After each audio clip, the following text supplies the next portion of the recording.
Makanya dari analisa teknikal, kita tuh bisa mendapatkan sinyal, ini untuk beli atau ini untuk jual. Dan di dalam analisa teknikal itu ada beberapa indikator-indikator pendukung juga untuk kita bisa tahu momentum yang pas.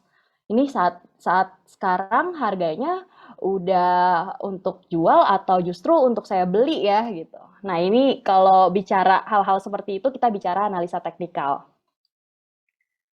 Oke, pertama kita mungkin ke fundamental dulu ya Bapak dan Ibu ya. Pertama itu kenapa sih kita harus mempelajari analisa fundamental? Satu, karena memang seluruh aspek fundamental itu sebenarnya adalah faktor utamanya penggerak harga saham.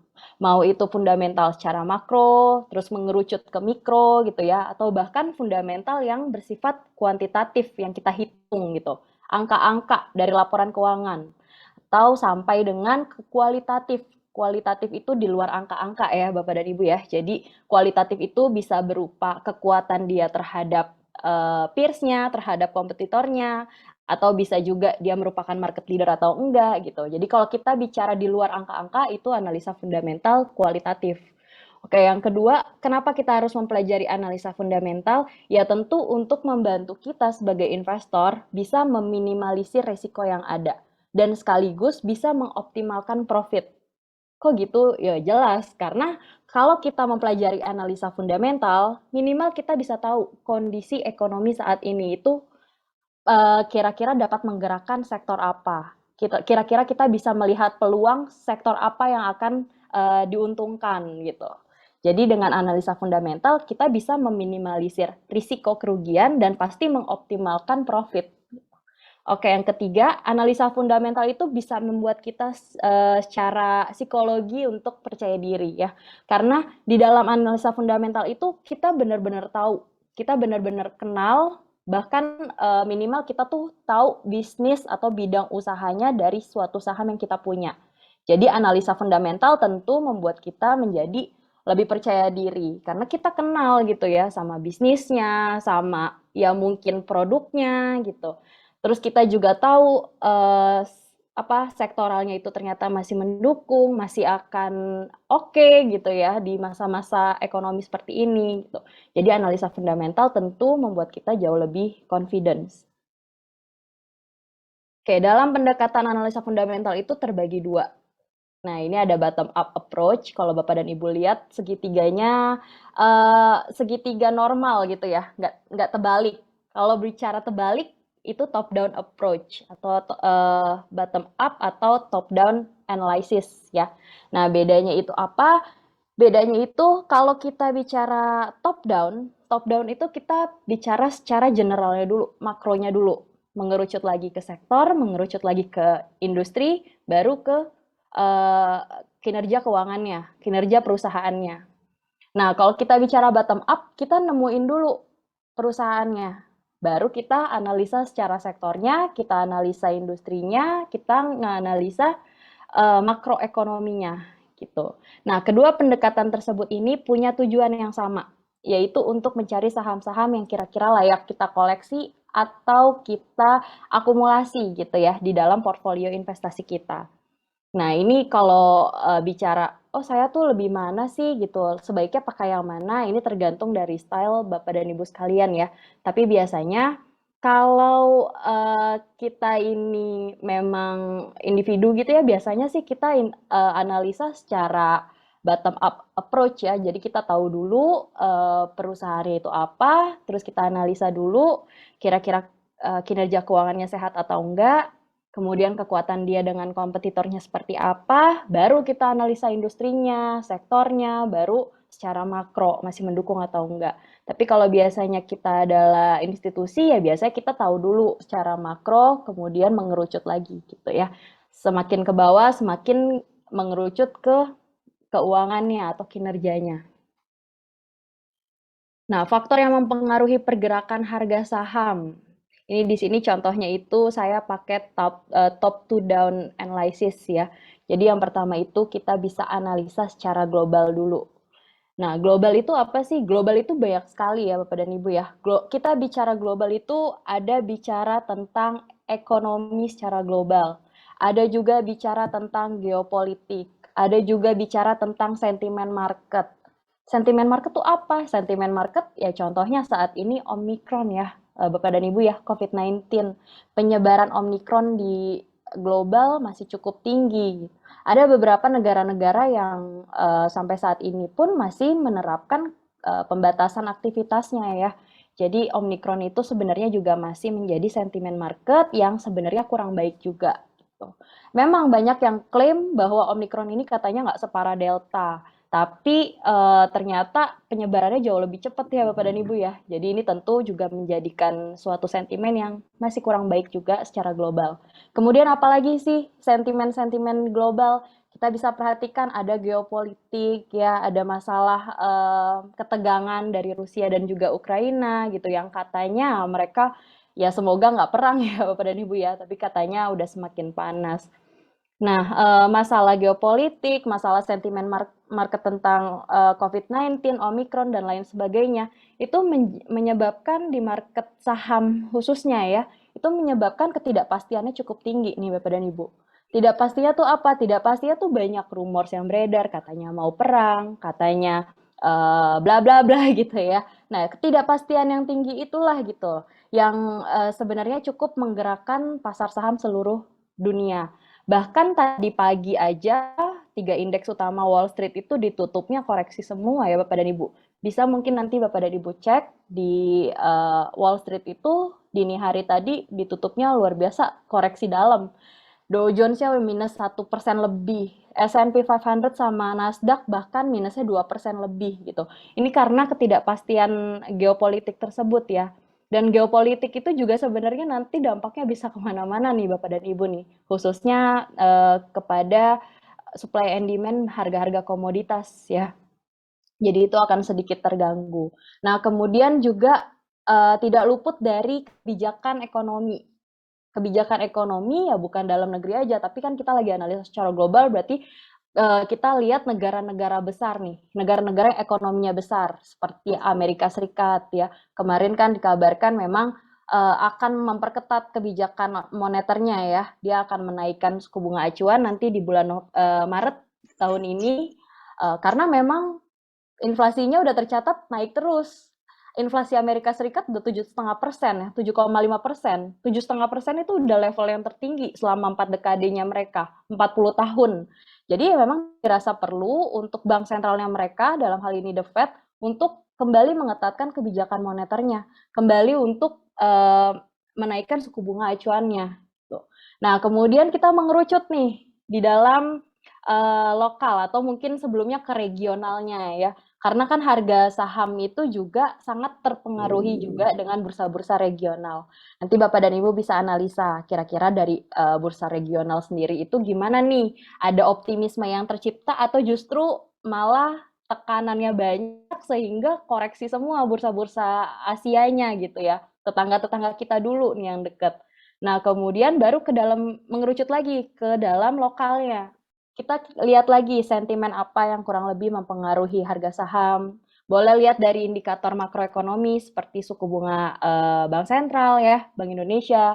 Boleh lihat inflasi juga gimana gitu. Itu kan juga salah satu indikator makroekonomi ya, inflasi ya. Kemudian yang paling penting ini pertumbuhan ekonomi suatu negara. Jadi memang harga saham itu secara keseluruhan, saya bicara bukan harga saham deh, pasar saham secara keseluruhan itu sangat erat kaitannya dan sensitif banget terhadap kondisi ekonomi, gitu. Jadi, ketika ada berita tentang pertumbuhan ekonomi Indonesia bla bla bla bla, kemudian ternyata hasilnya tumbuh positif, itu tentu akan direspon juga dengan pasar saham Indonesia, karena kaitannya tuh erat banget pasar saham dengan kondisi ekonomi kita. Kemudian salah satu indikator ekonomi lainnya yang nggak kalah penting juga adalah neraca dagang kita ya, trade balance kita masih surplus atau justru defisit gitu. Karena di dalam neraca dagang kita bisa tahu Bapak dan Ibu, kinerja ekspor kita gimana, kinerja impor kita gimana gitu ya. Nah, kemudian yang nggak kalah penting juga sebenarnya PMI index ya. Kita juga harus tahu PMI index kita itu di level ekspansif atau justru lagi terkontraksi gitu. Nah, mengerucut lagi secara sektor dan industri. Ini kalau kita bicara sektor sudah diklasifikasikan ya, ada kurang lebih 12 sektor oleh pihak regulator ya di dalam negeri kita itu ada secara sektoral. Jadi Bapak dan Ibu bisa cek. Nah, kira-kira diterka-terka aja nih. Ketika kondisi ekonomi kita ini sekarang, saya bisa katakan saat ini kita ini berada dalam ekonomi yang udah mulai recovery ya. Udah mulai recovery, mungkin belum fully recovery, tapi kita udah mengarah ke arah-arah sana ya. Jadi Bapak dan Ibu bisa lakukan analisa. Oke, di saat ekonomi kita yang seperti saat ini, sektor apa ya yang diuntungkan? Itu analisa secara sektoral, industri. Kemudian mengerucut lagi spesifik bisnisnya. Kinerja perusahaannya seperti apa? Sehat atau enggak? Masih menghasilkan profit atau enggak gitu. Terus kekuatan dia terhadap kompetitornya seperti apa gitu. Kemudian GCG-nya juga perlu diperhatikan ya, good corporate governance-nya kira-kira bagaimana manajemennya gitu. Karena keberlangsungan perusahaan itu tidak terlepas dari manajemennya juga ya, siapa orang di baliknya gitu. Kalau memang orang di baliknya itu kita udah tahu profilnya itu dia kuat nih, dia juga selama ini memegang suatu perusahaan kok maju terus, selalu inovasi terus. Nah, itu bisa juga itu menjadi suatu penilaian kita sebagai investor ya, khususnya di dalam spesifik bisnis dari saham yang kita mau punya itu. Kemudian corporate action. Nah, ini yang lagi rame nih emang ya. Dari tahun lalu tuh udah banyak banget corporate action. Bank-bank mini yang mau go digital udah mulai right issue. Mereka mau nambahin modalnya untuk bisa tetap menjadi bank digital ya. Kemudian ada juga yang melakukan buyback, ada juga yang stock split gitu.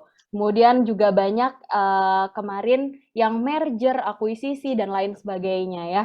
Jadi itu juga merupakan salah satu indikator penggerak harga saham juga. Oke. Nah, ini tadi saya udah spill beberapa. Analisa makroekonomi itu terdiri dari ya ada GDP ya atau PDB, produk domestik bruto, kemudian tingkat inflasi, kemudian suku bunga acuan kita seperti apa, kemudian currency ya atau mata uang kita terhadap mata uang asing, kemudian neraca perdagangan dan juga neraca pembayaran.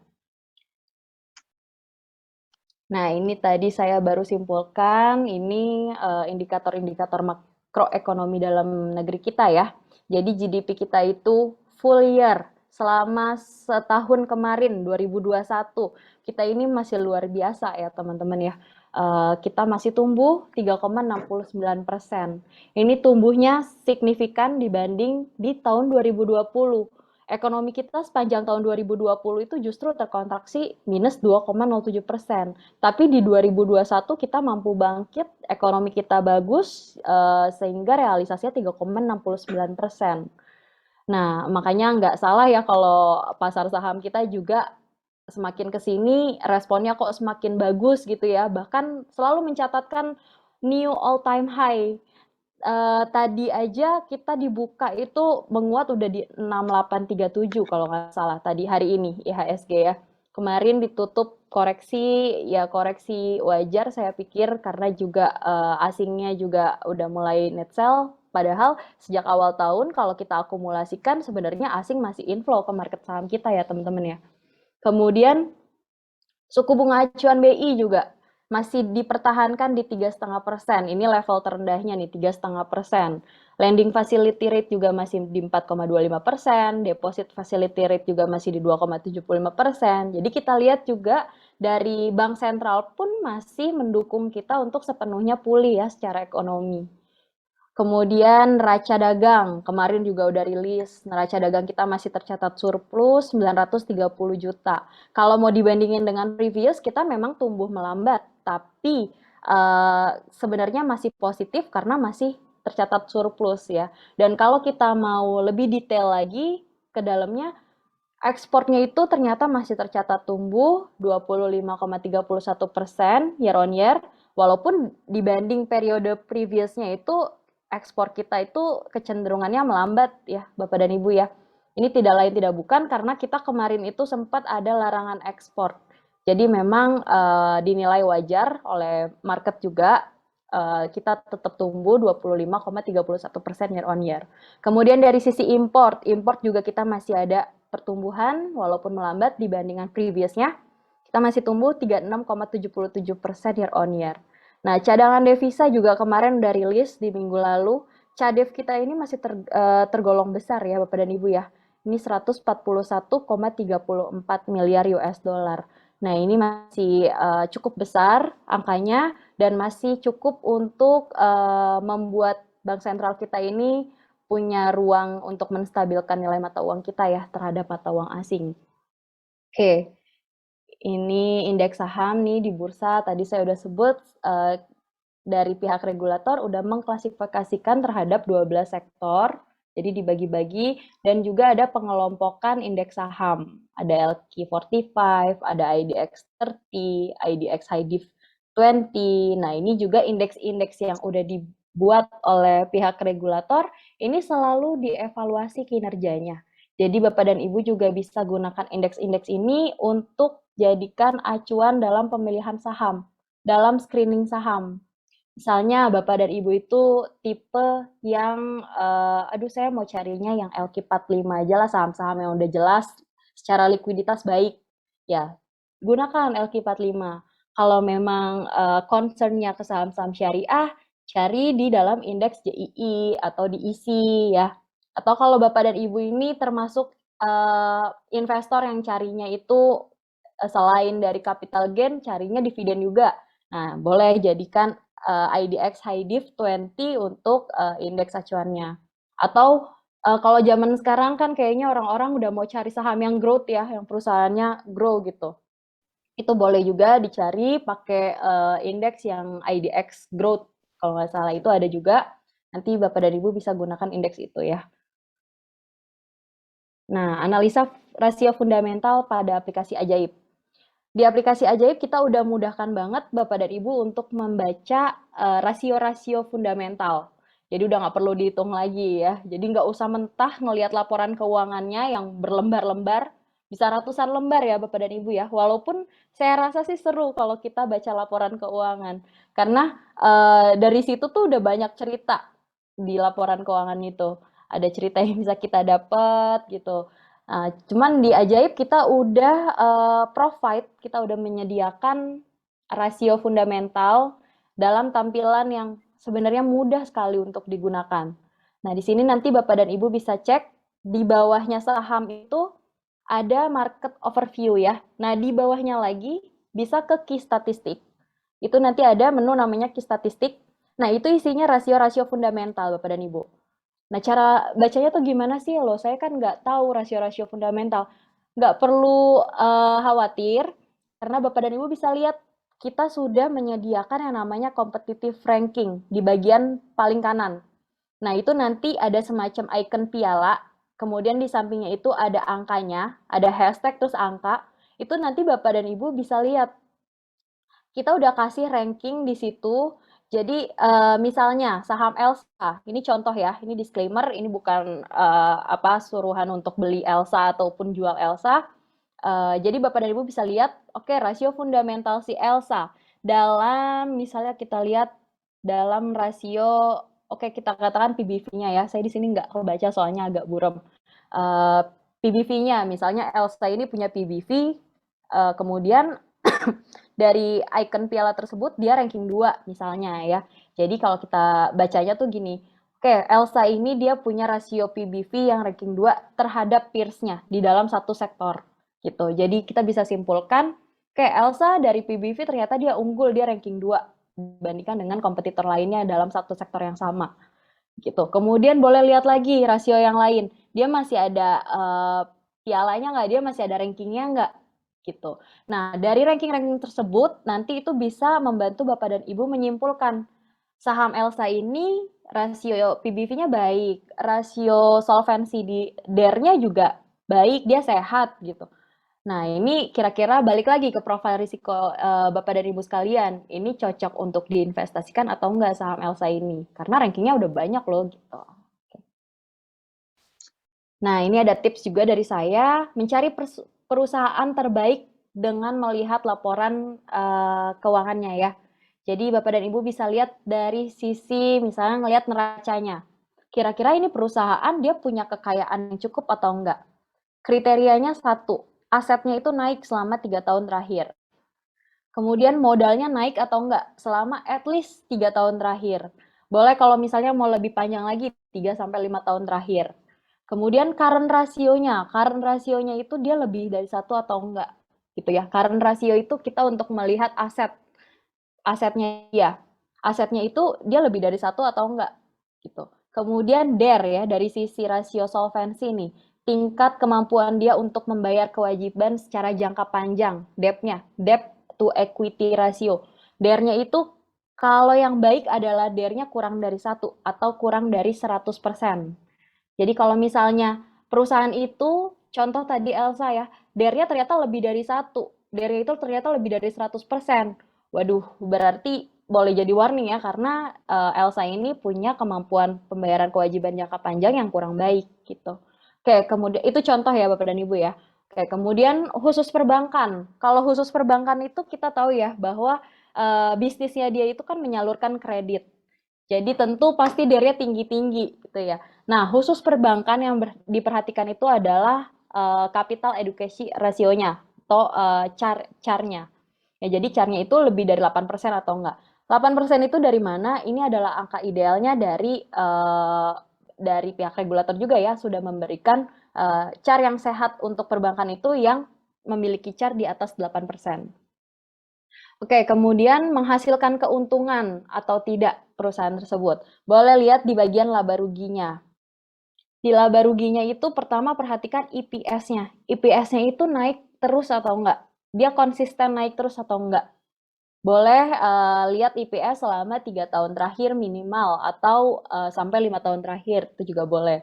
Kemudian laba usahanya nih, naik atau enggak selama 3 tahun terakhir sampai dengan 5 tahun terakhir. Nah, lalu penjualannya itu juga kira-kira gimana? Ada kenaikan atau enggak selama minimal 3 tahun terakhir. Khusus bank, bisa lihat non-performing loan-nya, NPL-nya. NPL-nya itu bagaimana gitu, turun atau enggak 3 tahun terakhir. Ya, jadi kalau NPL ini kan kita untuk melihat juga bank tersebut bagaimana dia untuk kredit macetnya. Oke, kemudian boleh lihat dari laporan arus kas. Nah, kalau di laporan arus kas, Bapak dan Ibu bisa lihat arus kasnya itu tebal atau enggak? Dia punya kas yang besar atau enggak? Apa sih untungnya kalau perusahaan punya kas besar? Kalau perusahaan punya kas besar itu dia bisa bebas untuk melakukan ekspansi bisnisnya tanpa berhutang. Tuh, jadi kalau kita lihat ada perusahaan kasnya besar gitu, ya itu risiko untuk dia hutang menambah bebannya itu jauh lebih kecil dibandingkan perusahaan yang kasnya itu sedikit. Nah, kemudian bisa lihat lagi arus kas dari aktivitas operasinya lebih besar daripada arus kas yang lain. Itu juga boleh dipertimbangkan. Nah, sekali lagi ini sebenarnya adalah saran ya Bapak dan Ibu ya. Jadi silakan kembali kepada Bapak dan Ibu sekalian. Nah, dari sisi bonus juga boleh diperhatikan. Boleh dijadikan pertimbangan juga. Emiten ini dia loyal nggak kepada para investornya? Dia rutin membagikan dividen atau enggak? Karena kita kan juga sebagai investor, tentu selain dari capital gain, kita juga pasti pengen cuan juga ya, pengen dapat untung dari dividen. Jadi kita bisa lihat juga, bisa jadikan pertimbangan juga dia rutin membagikan dividen atau enggak. Tips menggunakan analisa fundamental agar maksimal. Satu, Bapak dan Ibu juga harus tahu time frame yang sesuai ya. Misalnya ini investasi memang untuk long term. Kalau untuk long term kan bisa disesuaikan, bisa analisa berarti pertumbuhan kinerjanya selama 5 tahun gitu ya. Jadi memang harus ditetapkan time frame di awal. Ini untuk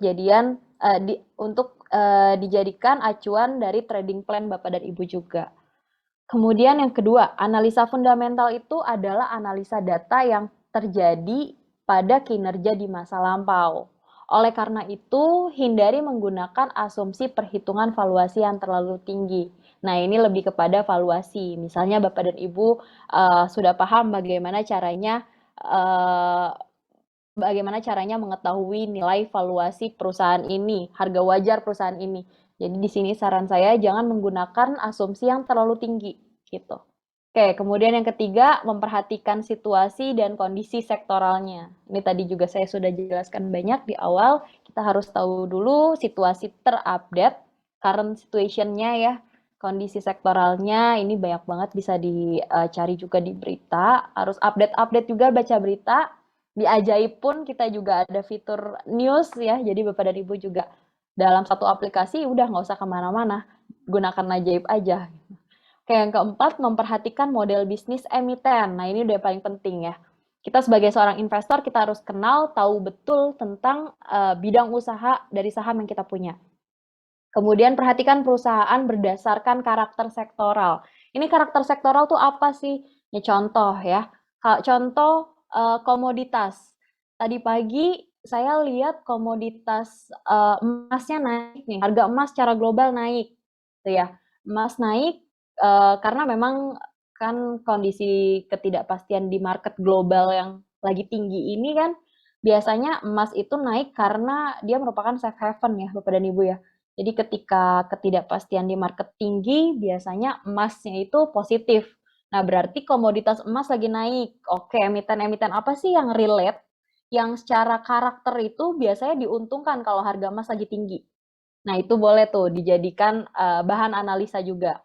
Kemudian tadi pagi yang naik apa lagi? Nikel. Nikel tadi naik 2% tadi pagi kalau nggak salah saya lihat. Itu nikel juga lagi naik. Boleh dicari perusahaan yang memang dia bergerak di dalam nikel gitu ya. Nah, ini tadi pagi juga menjadi stock pick kita. Itu ada Antam ya Bapak dan Ibu ya. Ini kalau Bapak dan Ibu nasabah Ajaib dan memang masuk tadi di Antam, Antam hari ini bagus banget ya. Naik 7% lebih. Kita udah lihat dari pagi itu goldnya menguat, nikelnya menguat. Nah, Antam ada nikel, ada gold. Ya, luar biasa. Oke, kemudian di Ajaib juga kita ada fitur tips. Jadi Bapak dan Ibu yang memang sekiranya masih butuh untuk, waduh saya tuh masih butuh banget untuk belajar nih soal investasi. Saya masih belum paham istilah-istilah A, B, C, D, E. Kita udah menyediakan fitur tips. Itu di situ banyak sekali artikel-artikel yang mengedukasi. Kalau memang males untuk baca artikel yang panjang-panjang, kita juga menyediakan video ya Bapak dan Ibu ya. Jadi bisa dilihat juga video untuk tipsnya. Semoga ini juga bisa membantu Bapak dan Ibu untuk semakin apa ya, semakin banyak lagi gitu knowledge-nya, semakin luas knowledge-nya. Nah, itu tadi mungkin fundamental dari saya. Sekarang kita ke analisa teknikal ya Bapak dan Ibu ya. Semoga masih semangat. Oke, untuk analisa teknikal, pertama itu grafik harga dan volume.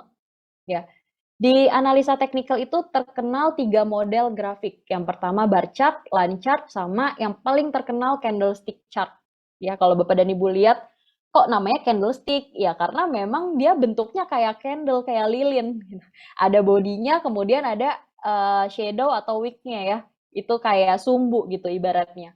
Jadi memang ada 3 model grafik, ada bar chart, line chart, dan candlestick chart. Nah, ini pakai yang mana sih? Yang umum yang digunakan itu memang yang candlestick chart. Karena di dalam satu candle aja dia ada beberapa komponen gitu ya. Tapi kalau memang Bapak dan Ibu itu nyamannya lihat bar atau line itu tidak masalah juga ya. Oke, kemudian yang kedua ada tren dan indikator. Tren yang umumnya digunakan itu adalah pertama support dan resisten dinamis. Support resisten dinamis ini adalah support dan resisten yang memang Bapak dan Ibu bentuk sendiri gitu ya atau draw sendiri nih. Boleh lihat dari perhatikan aja kira-kira pergerakan harganya itu dia dia sulit menembus batas bawahnya tuh di level harga berapa. Kalau dia sulit menembus batas bawahnya di level 1000 gitu katakanlah ya. Ada beberapa kali saham ini sulit menembus 1000. Nah, itu bisa kita katakan batas bawah itu adalah support. Support kuat. Nah, resisten itu atapnya, atasnya. Di level dan harga berapa saham ini sulit menembus gitu ya. Dalam suatu rentang periode. Boleh jangka panjang, boleh jangka menengah, boleh jangka pendek, itu bisa dijadikan support dan resisten dinamis. Kemudian ada moving average. Ini moving average adalah indikator. Bapak dan Ibu tidak perlu hitung-hitung lagi karena indikator itu bisa langsung aja dipakai. Nanti di dalam analisa teknikal gitu ada di bagian atas, nanti Bapak dan Ibu bisa lihat ya ada indikator. Nah, masukin aja moving average. Moving average ini pergerakan rata-rata harga saham tersebut. Bisa gunakan moving average 3 hari untuk lihat rata-rata saham selama 3 hari. Atau MA5, moving average 5 hari. Atau MA20 untuk sebulan ya. 20 itu kan 20 hari, berarti sebulan ya, 20 hari. Kemudian boleh lagi yang paling panjang, 50, 100, 200 itu boleh digunakan. Kemudian ada lagi tools. Ya, ini mungkin bukan indikator tapi tools ya itu adalah Fibonacci retracement. Nanti kalau saya jelaskan di sini bisa lebih panjang ya, tapi di sini saya spill aja ada Fibonacci retracement untuk membantu Bapak dan Ibu dalam menganalisa teknikal. Ada juga indikator stokastik untuk tahu momentum. Ini saham ini di area oversold atau dia udah tekanan jualnya kayaknya udah cukup tinggi nih, dia juga stokastiknya udah di overbought gitu. Nah itu adalah indikator momentum ya, untuk kita tahu momentum jual atau beli. Oke, kemudian ada RSI, ini kalau saya jelaskan di sini juga nanti bisa panjang ya Bapak dan Ibu ya. Jadi di sini saya cuma menyampaikan aja, ini ada beberapa tren dan indikator. Support resistance, MA, Fibonacci sebagai tools, kemudian stokastik dan juga RSI. Oke, kita mengenal candlestick chart dulu ya Bapak dan Ibu ya. Jadi di candlestick chart mungkin Bapak dan Ibu nggak asing kalau kita lagi lihat grafik saham nih. Ada warna hijau, ada warna merah, atau mungkin ada warna hitam, ada warna putih gitu ya. Ini tuh bedanya tuh apa? Bedanya itu komponen-komponen di dalamnya nih. Jadi di dalam satu badan candle ini, dia ada terdiri dari 4 komponen ya. Pertama ada harga open, ada harga close-nya, ada level tertinggi dan juga ada level terendah. Kalau kita bicara level tertinggi dan terendah, Bapak dan Ibu udah paham. Tertingginya ya paling atas, low-nya yang terendahnya ya paling bawah gitu ya. Nah, yang bedanya ini, warna hijau dengan warna merah itu adalah posisi harga open dan close. Jadi kalau open berada di bawah close, itu pasti candle-nya warna hijau.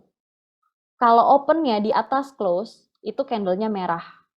Ya, artinya apa? Artinya harga saham tersebut ditutupnya di atas harga opennya, jadinya hijau. Jadinya menguat gitu, atau positif gitu. Nah, kalau sahamnya itu koreksi, sahamnya koreksi, itu biasanya harga dia berada opennya di posisi berapa nih? Tapi ternyata dia dibawa turun, sehingga dia close-nya di bawah harga open. Maka itu candlenya biasanya warna merah.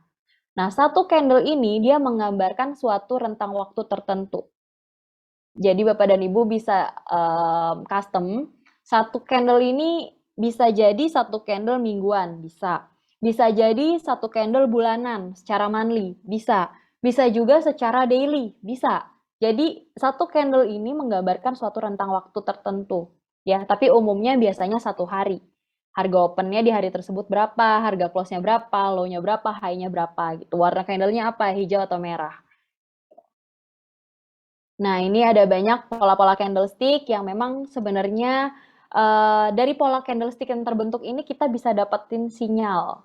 Contoh, sinyal bearish ya. Kita bicara sinyal bearish dulu. Misalnya, ada 2 candle terbentuk. Body candle merah itu menutup body candle hijau. Lebih panjang dibanding hari sebelumnya, body candle hijau. Nah, ini memberikan sinyal bearish engulfing. Namanya bearish engulfing. Nah, ini sinyal apa? Sinyal turun, sinyal bearish. Ini ada kemungkinan besok sahamnya turun. Tuh, ada juga bearish tweezers ya, tweezers namanya. Nah, ini body candle dengan hari ini dengan body candle kemarin itu sama, tapi 2 warna beda. Nah, ini ada fase dia juga bearish. Ini ada typo ya, ada salah, ada tulisan uptrend padahal ini dia bearish ya Bapak dan Ibu ya. Oke, kemudian lawannya bearish engulfing. Nah, tadi kan body candle di bearish engulfing itu yang tebelnya itu body candle merah. Tapi kalau body candle yang tebelnya itu hijau, itu dia ada sinyal dia bisa naik. Namanya bullish engulfing.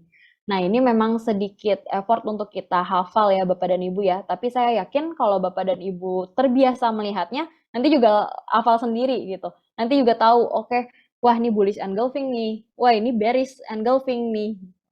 Nah, itu adalah sinyal-sinyal yang membantu Bapak dan Ibu bisa tahu besok itu harga sahamnya kira-kira seperti apa. Oke, kemudian ada juga doji. Nah, doji ini yang dia tidak punya body candle sama sekali. Jadi seperti garis-garis kayak gini ya. Umumnya sih memang seperti tanda positif ya, tanda tambah, tanda plus. Nah, itu seringkali doji ini adalah sinyal indecision nih Bapak dan Ibu. Kenapa sinyal indecision? Ya karena dia sempat di bawah tertinggi, kemudian juga ada tekanan jual sehingga dia sempat dibawa turun sahamnya, tapi ditutupnya di harga yang sama dengan harga open. Gitu. Ini adalah sinyal indecision. Bapak dan Ibu butuh konfirmasi lewat indikator-indikator teknikal lainnya. Boleh lihat dari volume, boleh lihat dari stokastiknya seperti apa, boleh lihat dari MACD-nya atau RSI, atau bisa juga dilihat dari Bollinger dan lain-lain. Sebenarnya banyak banget ya indikator-indikator teknikal. Cuman nanti itu bisa lebih dalam lah dibahasnya, nggak di sesi hari ini. Oke, kemudian ini banyak lagi ya, ada beberapa pola-pola candlestick yang terbentuk. Ada three black cross, ada three white shoulder. Kalau three white shoulder ini yang memang ada muncul 3 pola candle yang tebal-tebal bodinya, kemudian 3 hari berturut-turut. Ini ada potensi saham ini besok dibukanya juga masih bisa menguat. Tinggal konfirmasi lewat indikator teknikal lainnya. Stokastiknya di overbought atau di oversold nih. Kalau di oversold kan berarti masih ada potensi untuk naik. Tapi kalau udah di overbought ya berarti dia bisa jadi bisa koreksi dulu gitu ya. Jadi ini memang pola candlestick ini memang kita harus perdalam lagi sih. Dan memang harusnya ada sesi lanjutan ya untuk kita belajar teknikal lebih dalam. Nah, oke, ini contoh saham BBRI nih Bapak dan Ibu nih. Saya bawa contoh BBRI ini. Kalau kita lihat di sini BBRI ini bisa kita simpulkan dia sebenarnya bergerak ranging ya dalam jangka pendeknya. Jadi dia kecenderungannya sideways, konsolidasi. Tapi kalau kita bicara long term atau secara jangka panjang, dia bullish, dia berada di fase bullishnya kok gitu. Selama dia tidak break di bawah si level sideways-nya ini nih, kira-kira di sekitar 4.000-an lah ya, sekitar 4.000-an, dia masih bisa berpotensi naik atau dia mungkin akan konsolidasi dulu kecuali dia udah breakout resistennya ya. Nah, ini BBRI saya lupa saya screenshot ini kapan, tapi ini memang bukan yang terupdate-nya ya. Jadi BBRI mungkin yang terupdate-nya sekarang masih naik terus nih. Apalagi asing juga kemarin net buy BBRI ini besar-besar ya. Sehari aja bisa triple digit untuk net buy BBRI ini. Dan kinerjanya juga kemarin dari rilis ternyata luar biasa ya kinerjanya BBRI. Oke, tadi udah ke teknikal, sekarang mungkin kita kenalan sama reksadana. Simpelnya memang reksadana itu adalah suatu wadah yang isinya adalah dana dari Bapak dan Ibu sekalian ya, dalam hal ini adalah investor.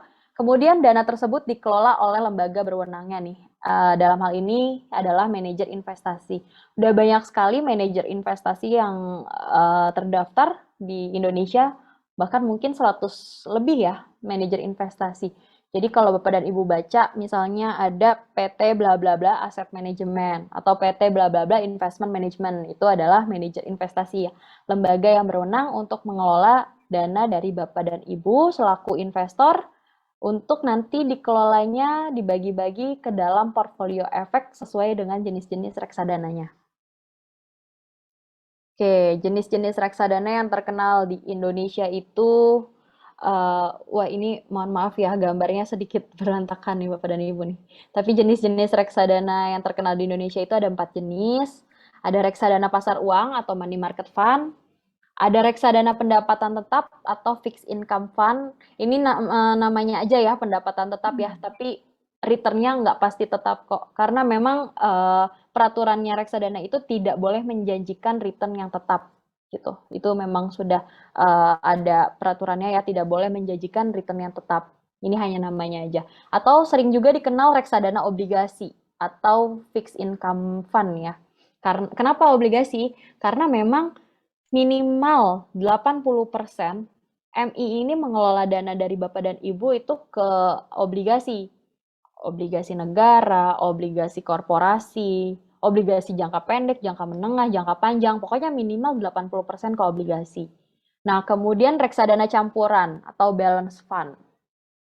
Ini kalau campuran, kita bicara campuran berarti dicampur-campur ya. Ada instrumen pasar uangnya seperti deposito, kemudian surat, ada juga obligasi ya, surat berharga negara, kemudian juga ada saham. Nah, karena udah ada saham, jadi memang kalau kita bicara returnnya reksadana campuran itu jauh lebih tinggi dibanding dua jenis lainnya. Dibanding reksadana pasar uang, reksadana pendapatan tetap gitu. Jadi returnnya reksadana campuran jauh lebih tinggi. Tapi pasti risikonya juga jauh lebih tinggi ya, karena return dan risiko itu kan bergerak linear, berbanding lurus. Return yang tinggi pasti risikonya juga tinggi. Nah, risiko yang rendah pasti ya returnnya juga rendah gitu. Nggak bisa risikonya rendah tapi mau returnnya yang tinggi gitu. Oke, kemudian yang terakhir ada reksadana saham atau equity fund. Nah, ini returnnya memang bisa jauh lebih tinggi dibanding 3 jenis reksadana lainnya. Tapi balik lagi ya, risikonya pun jauh lebih tinggi dibanding dengan 3 jenis reksadana lainnya. Karena minimal 80% manajer investasi itu mengelola dana dari Bapak dan Ibu sekalian ke saham. Sahamnya apa aja? Ya sahamnya Bapak dan Ibu bisa lihat, bisa cek di fund fact sheet-nya. Kira-kira gimana nih reksadana sahamnya dikelola ke saham-saham apa aja gitu. Bisa dibaca juga karakternya secara historikal, performance dari si reksadana itu secara historikal tuh seperti apa. Dan bisa juga dilihat performance terhadap benchmarknya ya. Karena di fund fact sheet itu juga ada kinerjanya terhadap benchmarknya. Kalau benchmarknya jauh lebih tinggi dibandingkan dengan kinerjanya, ya ngapain kita berinvestasi di suatu produk reksadana tersebut gitu ya. Kita tetap harus lihat fund fact sheet-nya, jadikan kinerjanya itu minimal dia di atas benchmark-nya lah. Minimal dia secara performa dia bagus gitu. Dan boleh juga lihat manajer investasinya tuh kira-kira gimana gitu selama ini, punya citra yang baik atau tidak, dana kelolaannya atau AUM-nya juga besar atau tidak gitu ya. Karena kan kalau AUM-nya besar, itu juga kita bisa simpulkan bahwa produk reksadana ini ternyata dipercaya ya oleh para investor. Karena banyak investor yang menginvestasikan dananya di produk itu. AUM-nya besar, AUM-nya banyak gitu. Jadi AUM yang besar atau banyak tersebut juga bisa jadi bahan analisa pemilihan reksadana kita ya. Oke, di sini saya mau memperkenalkan fitur-fitur di Ajaib. Yang pertama kita punya Velocity Price Alert. Ini fitur ini lumayan bisa diandalkan nih Bapak dan Ibu. Buat saya pribadi pun ini sangat diandalkan karena saya bisa tahu update dari saham-saham yang saya punya di portfolio dan saham-saham yang jadi watchlist saya untuk pergerakannya seperti apa tanpa saya buka aplikasi Ajaib gitu. Jadi kalau misalnya Bapak dan Ibu itu tidak bisa selalu ngontrol saham ya, nggak bisa selalu ngontrol portfolio atau nggak bisa juga selalu ngontrol saham-saham di dalam watchlist-nya. Nah, aplikasi kita ini bergerak aktif untuk memberikan notifikasi kalau memang ada suatu pergerakan. Contohnya, Inco naik 3% dalam 10 menit terakhir. Sido naik, Sido turun 3%. BBKP bergerak naik gitu. Jadi kita kan tetap update. Kita tetap diberikan notifikasi walaupun kita tidak membuka aplikasi Ajaib. Ini fitur Velocity Price Alert ya. Ini keren sih, saya bilang ini keren sih Bapak dan Ibu. Oke, kemudian fitur watchlist. Nah, ini kalau misalnya Bapak dan Ibu punya saham-saham favorit atau saham-saham yang sekiranya mau diperhatikan dalam jangka waktu tertentu, ini bisa gunakan fitur watchlist. Dan ini bisa di-custom. Ini bisa di-custom saham-sahamnya, mau ditambah saham apa, atau mau di-delete saham yang apa gitu. Namanya pun bisa di-custom. Mungkin kalau nggak nyaman, jangan watchlist, namanya saham favorit seminggu ke depan, kepanjangan sih, saham favorit gitu, atau potensial stok gitu, atau my eh, apa ya, jagoan, saham jagoan gitu atau apa itu semua bisa di-custom ya. Jadi nggak selalu namanya itu watchlist. Dan ini juga lumayan berguna nih Bapak dan Ibu nih. Karena kita tidak perlu lagi untuk cari tahu berapa 700 saham lebih ya, 700 lebih saham yang ada. Wah, kita harus tahu semua pergerakannya. Nggak ya, sebaiknya kita punya yang namanya watchlist ini. Kemudian kita ada fitur komunitas, ini juga kita selalu melakukan inovasi nih di fitur komunitas ini. Bahkan sekarang kita ada komunitas chat. Jadi Bapak dan Ibu bisa langsung interaksi terhadap sesama pengguna ajaib di fitur komunitas chat ya. Bisa discuss, bisa sharing, bisa apapun lah. Nanti bisa Bapak dan Ibu cek komunitas kita itu udah mulai ramai. Satu grup komunitas aja bisa berisi 5.000 gitu. Jadi Bapak dan Ibu dari fitur komunitas juga mungkin bisa dapat tambahan informasi dari teman-teman sekalian ya. Oke, berikut sosial media kita. Kita ada Instagram, kita aktif di Instagram, ajaib_investasi. Nanti pilihnya yang checklist biru ya, atau yang centang biru ya. Karena itu yang udah verified dengan kita.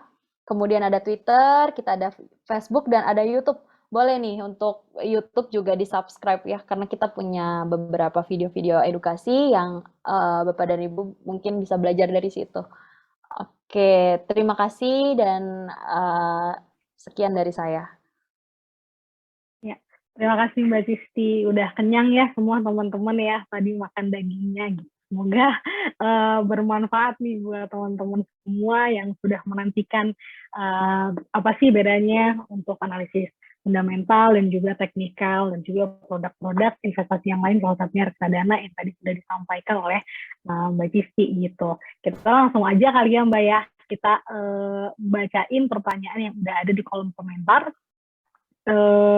Sudah ada beberapa pertanyaan yang tadi saya lihat yang sudah masuk nih, tapi ada salah satu pertanyaan yang mungkin banyak ditanyakan juga oleh teman-teman peserta sekalian kemarin di grup ya, salah satunya mengenai EIPO gitu.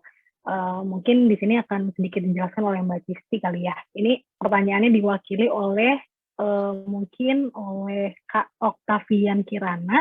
Izin bertanya, bagaimana caranya agar dapat penjatahan pada saat membeli saham di website EIPO?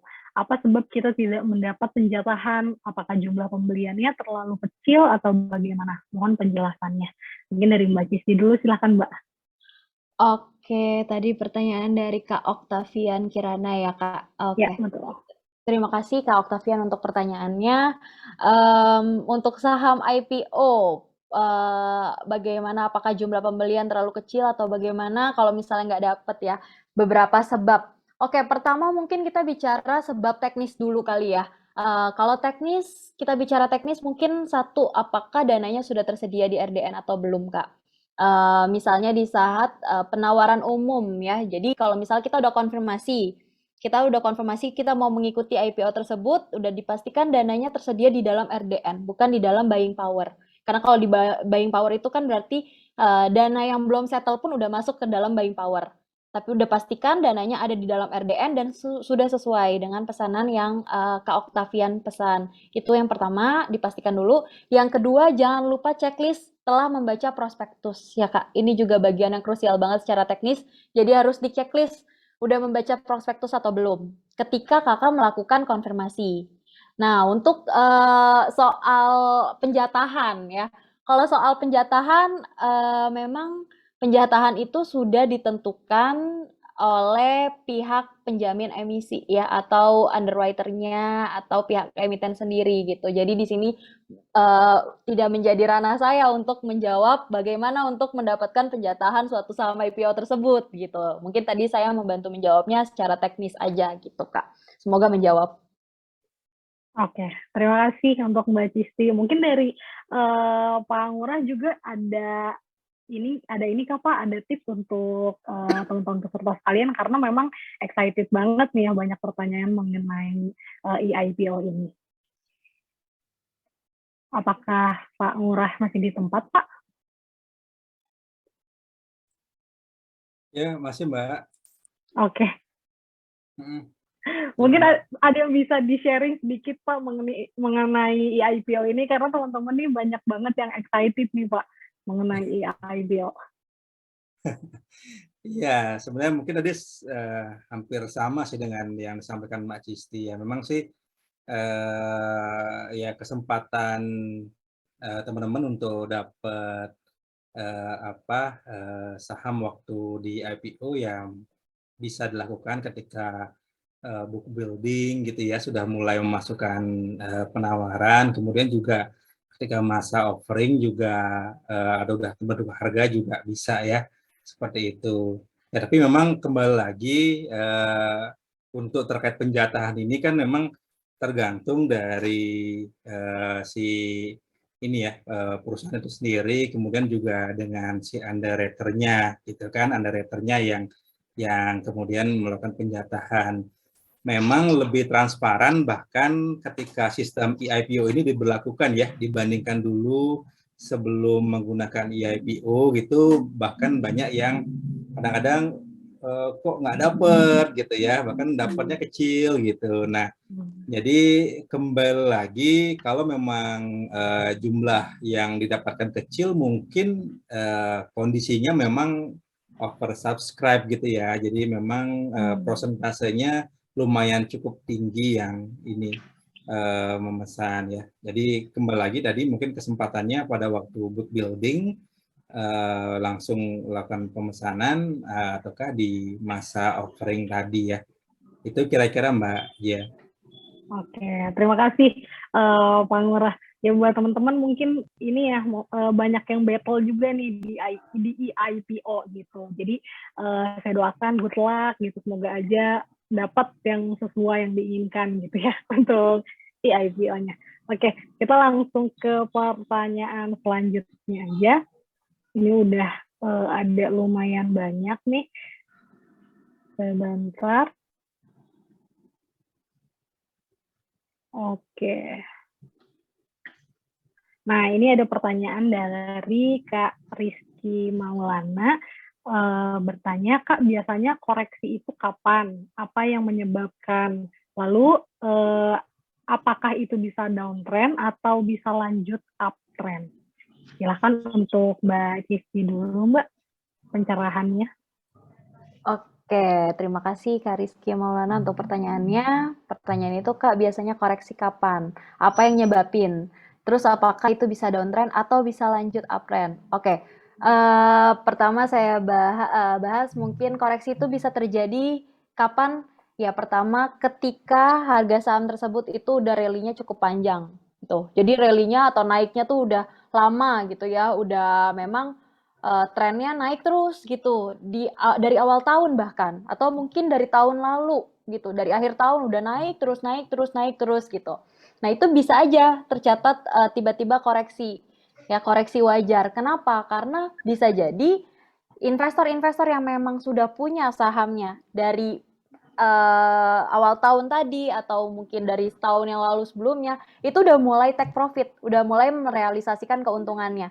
Jadi tekanan jualnya bisa aja tinggi karena rally-nya udah tinggi juga gitu. Jadi itu bisa koreksi wajar. Nah, apa yang nyebabin ya itu satu ya tadi harga sahamnya udah rally ketinggian gitu. Atau yang kedua, misalnya sahamnya nggak rally tapi tiba-tiba koreksi, bahkan koreksinya dalam. Yang nyebabin apa? Bisa jadi karena ada news yang tidak sesuai ekspektasi pasar. Newsnya misalnya jelek, misalnya newsnya itu berita-berita yang kurang baik gitu, atau mungkin udah rilis kinerja tapi kinerjanya tidak baik gitu, tidak sesuai dengan ekspektasi market atau bahkan kinerjanya turun, itu juga bisa. Jadi ada faktor fundamental di balik itu juga. Kalau tadi kita bicara rally-nya harga saham udah dari dulu-dulu itu kita bicara teknikal. Nah, dari sisi lain ada juga pengaruhnya dari fundamental ya ketika ada news yang kurang baik untuk saham itu. Nah, terus apakah itu bisa downtrend atau bisa lanjut uptrend? Oke, yang ketiga itu mungkin bisa saya jawab dengan Kakak melihat indikator secara teknikalnya dulu nih ya. Kalau misalnya koreksinya itu sebenarnya masih dalam fase uptrend-nya, masih dalam bullish trend-nya, itu bisa ada potensi kalau saham itu sebenarnya cuma koreksi sesaat. bisa kok dia lanjut uptrend lagi. Asal ada beberapa sinyal yang memang memberikan konfirmasi saham itu bisa naik. Sinyal dapatnya dari mana? Dari indikator. Jadi Kak Rizky bisa lihat lagi indikator-indikatornya. Jangan cuma lihat satu indikator, minimal pakai dua. Minimal dua, tapi jangan juga kebanyakan ya. Karena kalau kebanyakan indikatornya nanti bisa jadi bias ya. Atau memberikan sinyal tuh jadi bingung gitu. Pakai aja dua, tiga indikator. Bisa lihat misalnya stokastiknya. Dia sebenarnya masih di oversold area kok, yang artinya masih belum tinggi. Harga sahamnya tuh belum ketinggian, belum pada banyak yang akumulasi, belum di level overbought-nya. Itu bisa gunakan stokastik. Yang kedua juga bisa gunakan dari sisi volume. Oh, volumenya masih naik kok dibanding hari-hari sebelumnya. Atau, oh volumenya ternyata udah turun. Nah, kalau udah turun, itu kan ada potensi saham itu ya bisa ranging aja, konsolidasi, atau justru downtrend gitu. Tapi kalau volumenya masih tinggi lagi, oh berarti ini koreksi sesaat nih. Besok bisa naik kok. Orang harganya turun padahal volume naik gitu. Itu bisa naik kok, bisa lanjut uptrend kok.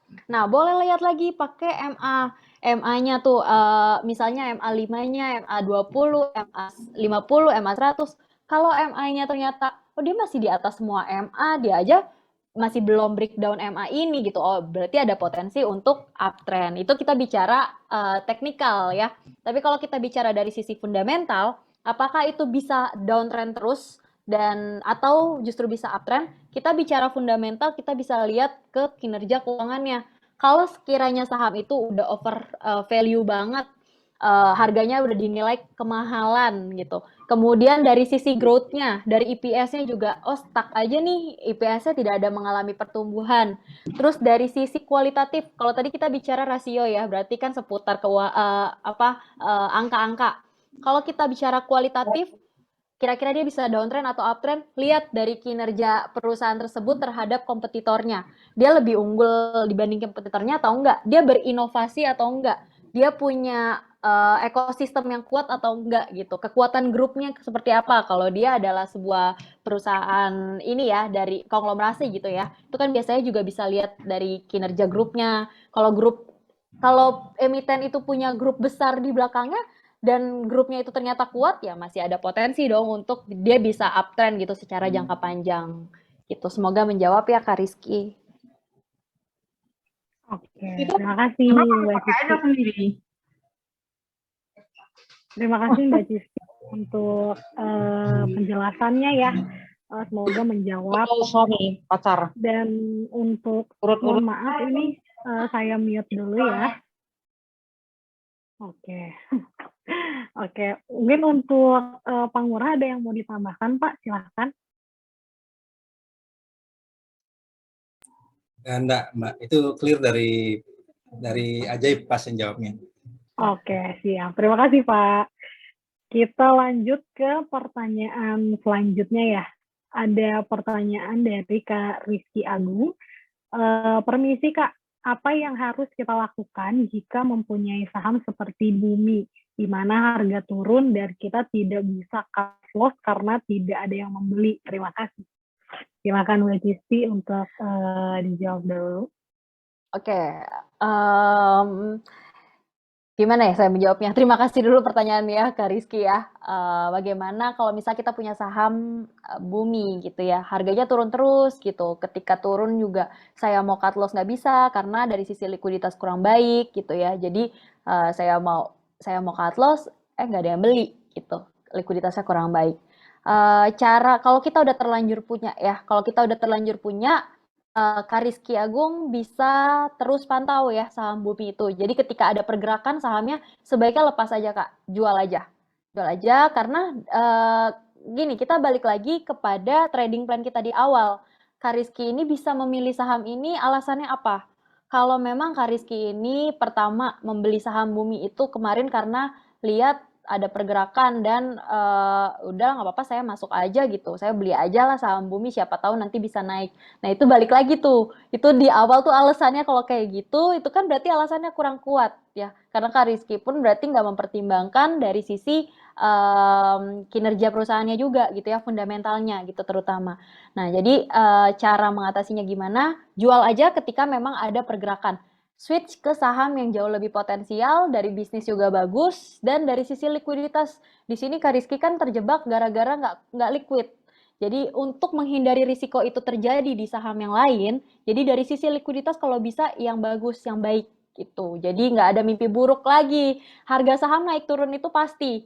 Tapi kalau dari sisi likuiditasnya dia tidak baik, yang ada kita malah kejebak di saham itu, gitu. Jadi selain kita pikirkan dari kinerjanya, kita juga harus lihat likuiditasnya. Nanti kalau bumi itu naik, ada pergerakan, ya Kak Rizky jual aja. Atau Kak Rizky bisa gunakan aplikasi kita. Kita ada fitur yang namanya auto order. Di situ Kak Rizky bisa set, misalnya Kak Rizky mau jual bumi kalau harganya itu udah berapa. Gitu. Itu di setting aja, auto order itu bisa standby sampai sebulan ke depan. Jadi Kak Rizky tuh bisa gunakan itu tuh, auto order di Ajaib. Biar Kak Rizky nggak perlu mantau terus saham bumi itu geraknya kapan, ada fitur auto order yang bisa Kak Rizky gunakan. Nanti kalau misalnya dalam rentang waktu sebulan tiba-tiba bumi ada pergerakan, dia akan memberikan notifikasi ke Kak Rizky dan langsung standby gitu. Orderan jual Kak Rizky itu langsung dipasang, langsung di-input secara otomatis sama fitur itu gitu. Jadi paling saran saya itu. Terima kasih, semoga menjawab. Oke, terima kasih Mbak Cisti. Jadi mungkin itu tadi ya dari awal juga sesuai sama kampanye IDX nih, jadi 3P punya paham pantau gitu, teman-teman. Mungkin dari Pak Ngurah mau menambahkan Pak untuk yang ini, karena sepertinya ini sesuai nih Pak. Yang mana Mbak? Plan tadi? Iya Pak, gimana Pak, ada yang terjebak, ternyata investor kita ada yang terjebak gitu, mau cut loss tapi ternyata nggak ada yang mau beli gitu. Ya, jadi kan pasti semua itu kan pasti ada proses ya Mbak ya. Pasti bukan ujuk-ujuk tiba-tiba saham itu ada tidak liquid atau bagaimana ya. Tadi saya ada beberapa informasikan ya. Mungkin gitu ya, saya nggak spesifik menyebut bilang saham ini atau saham ini gitu ya, tapi tadi kondisi perusahaan yang kemudian dia nggak liquid sahamnya itu biasanya juga ada beberapa informasi yang mungkin teman-teman ke-skip gitu ya. Jadi makanya itulah gunanya tadi saya kasih highlight bahwa bursa itu sudah memberikan satu dalam tanda kutip warning gitu kan. Jadi ada yang namanya adalah perusahaan dalam pemantauan khusus, ada notasi gitu ya. Nah itu sebenarnya itu membantu juga suatu perusahaan itu ada informasi apa yang perlu teman-teman ketahui. Jadi terlepas dari kemudian dia memang tidak aktif ya, biasanya juga ada korelasi ya. Nah tadi ada beberapa mungkin ada fitur-fitur itu sangat membantu ya Mbak Jaya ya untuk teman-teman melakukan transaksi. Cuman saya mungkin menyinggung dari sisi yang lain ya. Sebenarnya kan aktivitas transaksi kan juga ada di pasar reguler, ada pasar nego gitu ya. Juga mungkin memungkinkan juga kalau teman-teman misalnya bertransaksi di pasar nego seperti itu juga itu dimungkinkan juga sih gitu sih Mbak.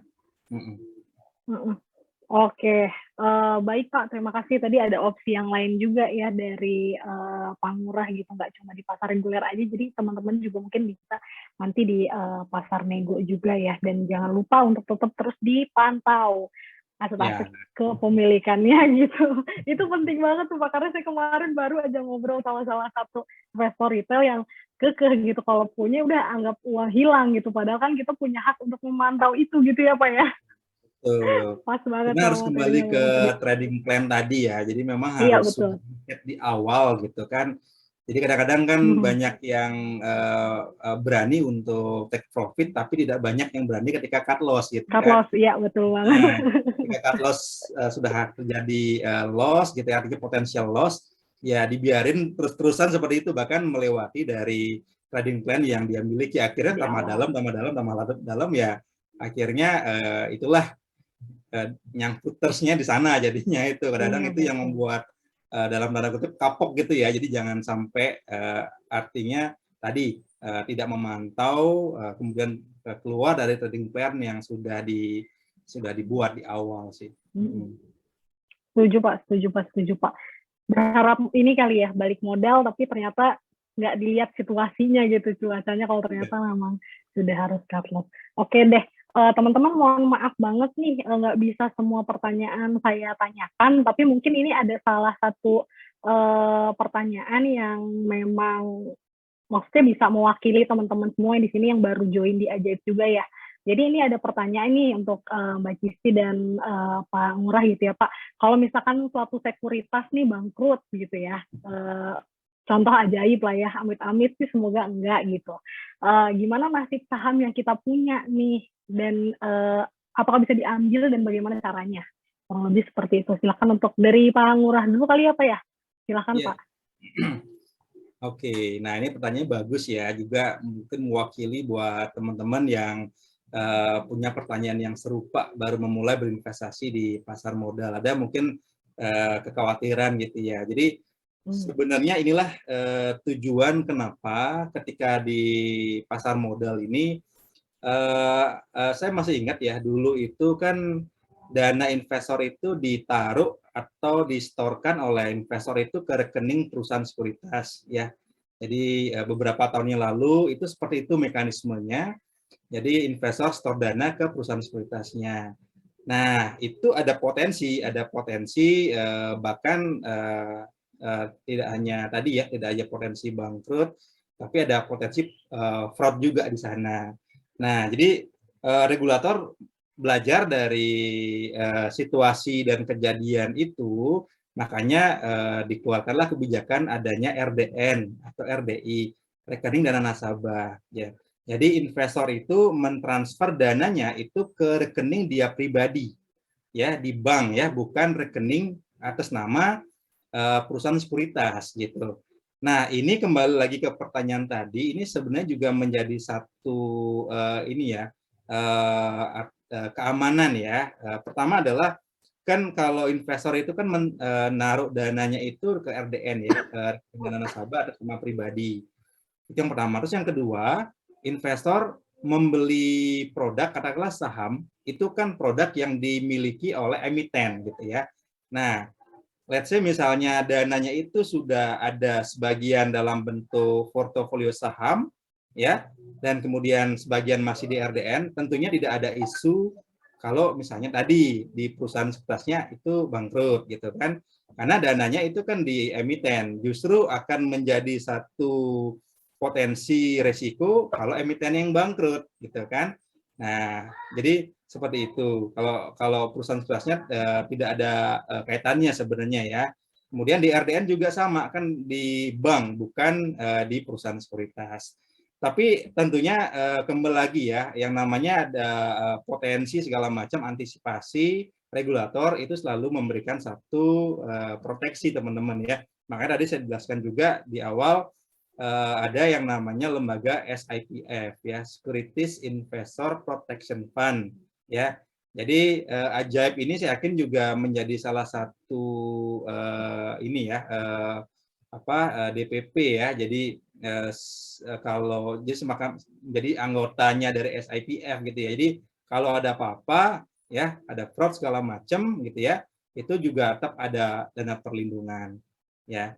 Jadi sekali lagi tadi ya, dengan adanya dana itu di saham di emiten, kemudian dana disimpan di RDN di bank, ya tentunya tadi potensi kalau memang perusahaan sekuritasnya ada satu resiko tadi bangkrut atau default tadi, ya tentunya akan lebih kecil potensinya, ya bahkan dengan ada lembaga SIPF tadi. Itu kira-kira Mbak Jia. Jadi nggak usah Iya, khawatir ya iya, Pak. teman-teman ya. Betul. Betul, Apalagi teman-teman tadi udah justru dibilang di awal itu sudah jadi unicorn ada ya, Mak ya? Iya, iya, betul. betul. Ya, silakan untuk Mbak Cici mungkin ada yang mau ditambahkan, Mbak? Monggo. Oke, kalau tadi sih sebenarnya jawabannya udah komprehensif banget ya. Jadi memang ada lembaga regulator ya, Bapak dan Ibu sekalian, ada regulator namanya SIPF. Ya, ini lembaga penjamin. Jadi kalau misalnya memang perusahaan Ajaib, semoga enggak ya Kak Jaya ya. Kalau memang Ajaib bangkrut, nggak perlu khawatir, dananya itu kan udah tersimpan juga di SIPF juga gitu ya, udah tercatat juga di dalam KSEI juga udah jelas ada gitu. Nah, untuk dari sisi sekuritas paling nih saya mau jelaskan, kita ini memang masih tergolong baru ya Bapak dan Ibu ya, tapi dari sisi legalitas kan udah jelas tadi kita ini legal lah, kita diawasi oleh OJK gitu, kita juga udah terdaftar menjadi anggota bursa juga gitu ya. Jadi nggak perlu khawatir sebenarnya. Dan kita juga penggunanya udah banyak banget, kita bahkan menyumbang 1 juta lebih gitu untuk pengguna Ajaib sendiri. Dan sampai saat ini juga kita masih terus berinovasi lah, kita selalu berusaha untuk memberikan yang terbaik dari sisi pelayanan, dari sisi aplikasi, dari semualah segala sisi juga. Termasuk ini kita juga memberikan edukasi untuk Bapak dan Ibu sekalian. Jadi nextnya semoga Ajaib masih bisa langgeng terus ya Kak Jaya ya. Iya dong. Oke, paling itu sih tambahan dari saya. Oke, Itu mungkin sedikit terima saya kasih. tambahin lagi ya. Oh, boleh Pak, monggo Pak. Ya, jadi saya nggak spesifik menyebutkan ada salah satu perusahaan sekuritas tidak ya, tapi ada case gitu ya. Jadi izin dari salah satu perusahaan sekuritas itu dicabut oleh regulator ya. Jadi dari OJK, dari bursa gitu ya. Nah, kemudian kan ada teman-teman investor yang sudah punya saham. Ya, ini sekedar ilustrasi aja ya. Jadi kan investor yang sudah punya saham gitu punya kesempatan tetap untuk memindahkan sahamnya lewat sekuritas yang lain misalnya ya, ataupun misalnya dalam tenggat waktu yang sudah ditentukan oleh regulator itu belum juga dipindahkan, sahamnya tetap aman gitu ya, di-keep oleh KSCI. Nah, itulah tujuannya kenapa dibuatkan yang namanya subrek ya, subrekening gitu ya teman-teman. Sebagai investor itu kenapa ada SID ya, ada sub rekening di KSE ya, tujuannya itu ya. Makanya sekali lagi saya mengingatkan teman-teman yang belum pernah mencoba fitur akses gitu ya, karena ini kan kita ngomong mitigasi risiko gitu ya. Jadi hal terburuk yang terjadi misalnya. Nah, jadi kita patokannya adalah informasi yang ada di KSCI karena itu adalah sebagai kustodian sentral ya. Jadi data terkait dengan aset teman-teman itu ada di akses di sana ya. Jadi memang kebanyakan kalau praktisnya kan teman-teman investor hanya mengecek di mungkin ada di portofolio itu ada mungkin transaksi, ada trading confirmation, ada statement of account misalnya ya. Tapi lengkapilah data informasi aset teman-teman itu lewat akses yang dimiliki oleh KSCI. Itu kira-kira tambahannya. Oke, terima kasih Pak. Saya kira ini udah cukup buat menjawab banget ya keraguan-raguan teman-teman nih untuk mulai investasi gitu, ketakutan akan sekuritasnya yang bangkrut gitu. Jadi justru saya mau quote tadi jawaban dari Pak Ngurah gitu, kalau teman-teman justru harus lebih hati-hati malah dalam memilih emiten tersebut gitu. Makanya ini kita coba adakan edukasi ya, bagaimana caranya untuk memilih emiten-emiten baik secara fundamental maupun teknikalnya gitu buat teman-teman semua. Oke, teman-teman ini karena sudah semakin sore ya, mungkin untuk yang di zona waktu Wita juga mungkin udah lebih sore lagi gitu. Jadi saya tutup dulu nih untuk sesi Q&A-nya. Nanti mungkin teman-teman bisa nanya lagi di sesi SPM kita yang selanjutnya gitu. Sekarang kita akan masuk ke sesi giveaway ya teman-teman ya. Jadi seperti biasa nih kalau buat teman-teman yang udah ngikutin SPM kita sebelumnya yang level 1 gitu ya, kita itu biasanya ada giveaway berhadiah 100.000 saldo RDN teman-teman. Dan nanti ini si giveaway-nya ini akan diadakan melalui kahoot.it gitu. Jadi nanti akan ada beberapa pertanyaan dan teman-teman harus menjawab itu di device-nya teman-teman masing-masing, bisa di handphone atau di laptopnya. Mungkin kalau misalkan teman-teman yang sekarang lagi webinarnya SPM-nya ini lewat laptop nih, itu mungkin bisa pakai handphonenya untuk akses kahoot.it untuk menjawab pertanyaannya gitu. Karena nanti untuk pertanyaannya hanya muncul di layar Zoom teman-teman aja gitu. Nanti yang menang itu ada 3 orang ya teman-teman ya. Sebentar saya coba izin share screen dulu.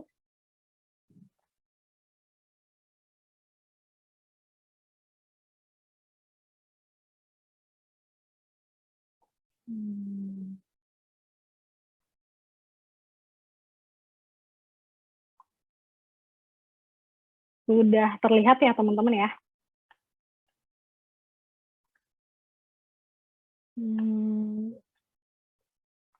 Nah, oke teman-teman, sekarang bisa masuk ke kahoot.it dan masukkan game PIN-nya 2119467 menggunakan nama asli teman-teman ya. Karena nanti agar mempermudah kita semua untuk verifikasi pemenangnya gitu. Dan nanti teman-teman buat teman-teman yang belum daftar di Ajaib juga masih tetap bisa ikutan, karena nanti boleh tuh sebelum klaim hadiahnya daftar dulu aja Ajaibnya. Karena nanti untuk prosesnya itu sebenarnya sebentar sih teman-teman ya, cuma 1 kali 24 jam aja. Cuma mungkin nanti yang pengaruh itu adalah kelengkapan data-data teman-teman sendiri. Jadi kalau data-data teman-teman lengkap dan sesuai gitu ya, yang ada di KTP-nya dan domisili aslinya, itu nanti mungkin bakal lebih cepat teman-teman gitu. Ini sekalian saya menanggapi pertanyaan yang ada di grup kemarin ya, gitu. Oke, ini mungkin nanti saya tunggu sekitar sampai 16.25 ya untuk yang WIB, mungkin yang untuk yang Wita jadi 17.25 teman-teman. 1 menit lagi saya tunggu biar semuanya bisa join giveaway ini. Hadiahnya ada 100.000 saldo RDN untuk 3 orang pemenang. Teman-teman nanti jawabnya juga harus nggak cuma tepat, tapi juga harus cepat teman-teman. Karena bakal berpengaruh ke penilaiannya. Begitu kurang lebihnya.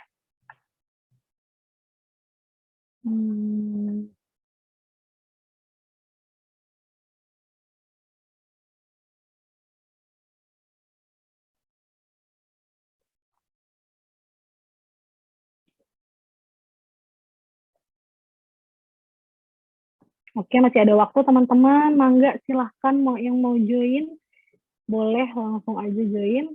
Lumayan 100.000 gitu ya. Nanti mungkin bisa dipakai waktu pasar buka gitu di hari Senin. Oke, ini udah 16.25 teman-teman ya. Saya coba izin untuk start. Saya hitung mundur. Sudah ada 41 peserta yang masuk. Sekarang 42, saya hitung mundur ya teman-teman ya.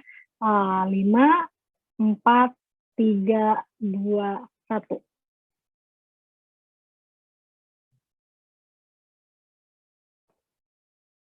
Oke.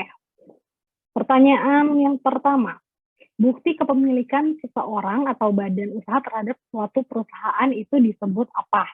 Apakah merah reksadana, apakah biru saham, apakah kuning obligasi, ataukah hijau suku?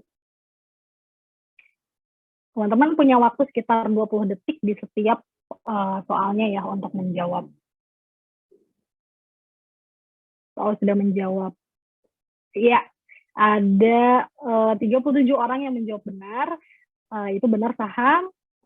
Tadi yang menjawab reksadana mungkin tadi agak kelewat sedikit kali ya waktu ngekliknya. Jadi kita coba lihat ke skor sementaranya itu ada Kak Indra RBM dan skor 980. Teman-teman masih bisa mengejar ya di soal selanjutnya. Kita langsung masuk ke soal nomor 2.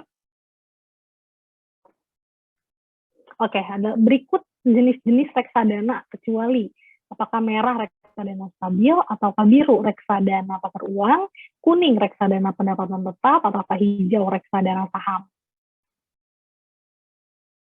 Tadi sudah dibahas ya oleh di materinya Mbak Cisti Mariani gitu. Ya, jawabannya sudah hampir benar semua, yaitu reksadana stabil ya teman-teman ya, karena ini kecuali. Kita lihat yang ada di skor sementara itu ada Kak Azisha Karimasa, menyusul di posisi pertama, disusul dengan Kak Akbar Wahyu S dan Kak Muhammad Reza. Kita langsung ke soal selanjutnya, teman-teman. Ayo disusul ya. Soal nomor 3, pada analisa fundamental saham terdapat 2 metode analisa, yaitu apakah merah top up dan bottom line, ataukah biru top down dan bottom down, ataukah kuning top down dan bottom up, ataukah hijau top one dan bottom level. Aduh. bacanya lumayan panjang juga nih. Ya, jawabannya adalah yang kuning ya teman-teman ya. Masih lebih banyak yang jawab benar. Kita lihat untuk di skor sementara masih ada ternyata ini disusul ya oleh Kak Randi Yudisti. Masih bisa menyusul teman-teman, jadi jangan khawatir. Kita lanjut aja ke pertanyaan selanjutnya.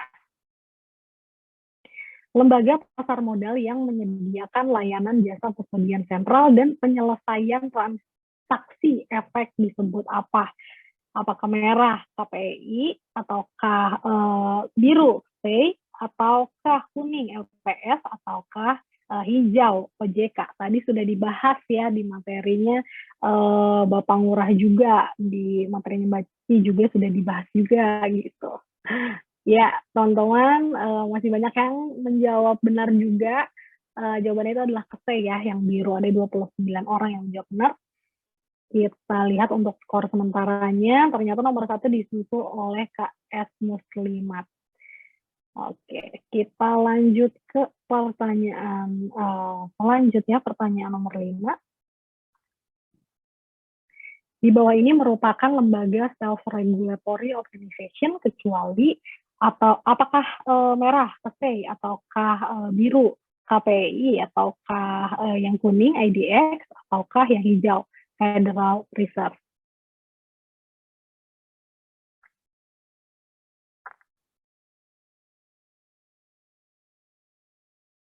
Ya, betul teman-teman. Ini kecuali ya jawabannya yang hijau Federal Reserve. Kita lihat untuk yang ada di skor sementara ternyata KS Muslimat masih di posisi nomor 1 dan oleh Kak Azisya, dan podium nomor 3 ada Kak Akbar Wahyu. Kita lanjut ke pertanyaan terakhir ya teman-teman ya, sebelum ke podium.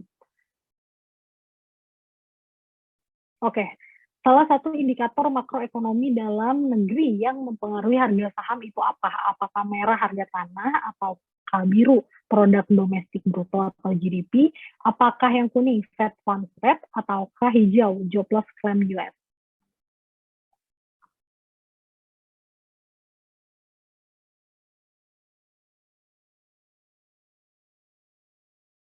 Ya, jawabannya itu yang biru ya teman-teman ya, GDP. Oke, karena ini pertanyaan terakhir, kita lihat langsung untuk yang ada di podium giveaway hari ini. Ada siapa? Urutan ketiga ada Kak Akbar Wahyu S. Yang kedua ada Kak Azisya Karim. Sorry, mohon maaf Kak, tidak terbaca. Dan yang pertama ada Kak S Muslimat gitu. Oke, ini boleh di capture dulu ya untuk 3 pemenang yang ada di podium ini. Nanti untuk klaimnya, cara klaimnya akan saya share di grup WhatsApp kita ya teman-teman ya. Jadi jangan leave dulu, tetap stay gitu di grup WhatsApp kita karena nanti saya akan share juga untuk kuesionernya. Oke, saya izin stop sharing. Oke, nanti mungkin selain cara klaimnya seperti apa, saya juga nanti akan kasih lihat kembali gitu ya untuk siapa aja tadi pemenangnya. Jangan khawatir. Oke, teman-teman, karena sudah semakin sore, bahkan sudah mau malam ya untuk yang di zona WITA, gitu saya mau mengakhiri nih untuk SPM hari ini. Mungkin kita ke closing statement dulu kali ya, silakan untuk Pak untuk memberikan closing statement-nya atau motivasi buat teman-teman yang baru nih apalagi.